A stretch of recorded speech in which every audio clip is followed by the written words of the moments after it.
She thought he was just taking space. She thought he needed time. She thought no matter what happened, he would come back.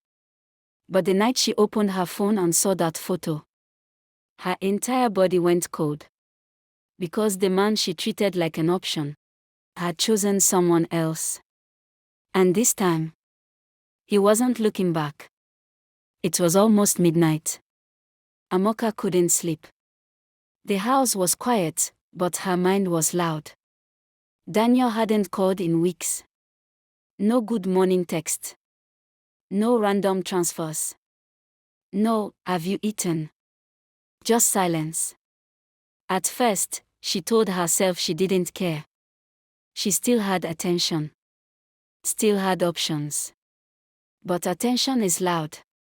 And absence is louder. So she did what pride had stopped her from doing before. She searched his name online. And then she saw it. A white outfit.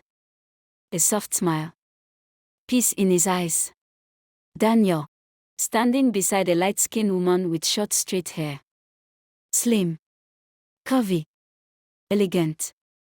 Her hand rested confidently on his chest. The caption read, "To the woman who chose me back." Amoka zoomed in. He looked different. Not richer. Not more stylish. Just lighter. Happier.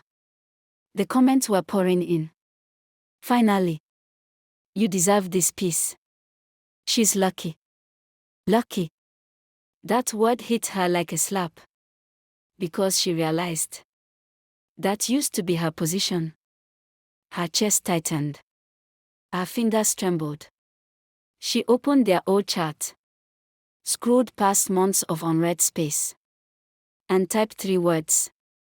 I miss you. She stared at it. Deleted it. Typed again. I miss you. And pressed send. Delivered. She waited. 5 minutes. 10 minutes. Then her phone buzzed. But it wasn't Daniel. Hi, Amoka. This is his wife. Her breathing stopped. Please don't text my husband again. No insults. No disrespect. Just calm boundaries. Then another message appeared. He has moved on. I hope you do too. That hurt more than anger ever could. Because anger means emotion.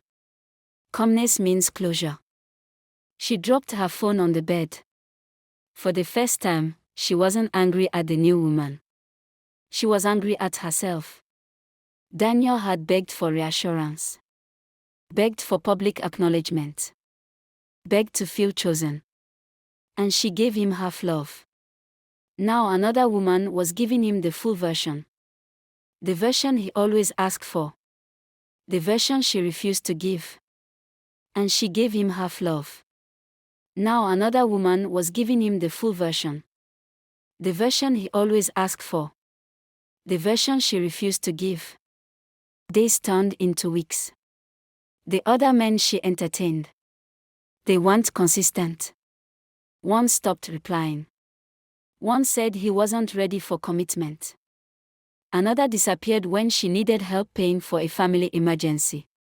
And suddenly, the lifestyle she once enjoyed started shrinking. No random surprises. No, just because gifts. No man checking if her mother's medication was finished. The silence felt heavier now. Because this time, it wasn't by choice. 2 weeks later, she heard Daniel would be attending a public business event. Her heart raced. Maybe she could talk to him. Maybe closure wasn't final. She dressed carefully. Classy. Not desperate. When he saw her across the room, he didn't look angry. He looked distant. Polite. Hi Daniel, she said softly. Hi Amoka, he replied calmly. No pet names. No warmth. Just history. I made mistakes, she whispered. He nodded slowly. I know. Silence filled the space between them. I loved you, he finally said. But you loved the lifestyle. That sentence shattered something inside her. Because it was true. He adjusted his suit. My wife gives me peace. She doesn't compete. She doesn't hide me. She chooses me publicly and privately. Not cruel. Just honest. And then he did what he always did when he was done arguing. He walked away calmly. Back to the woman who chose him fully. Amoka stood there alone. Not because another woman stole her man.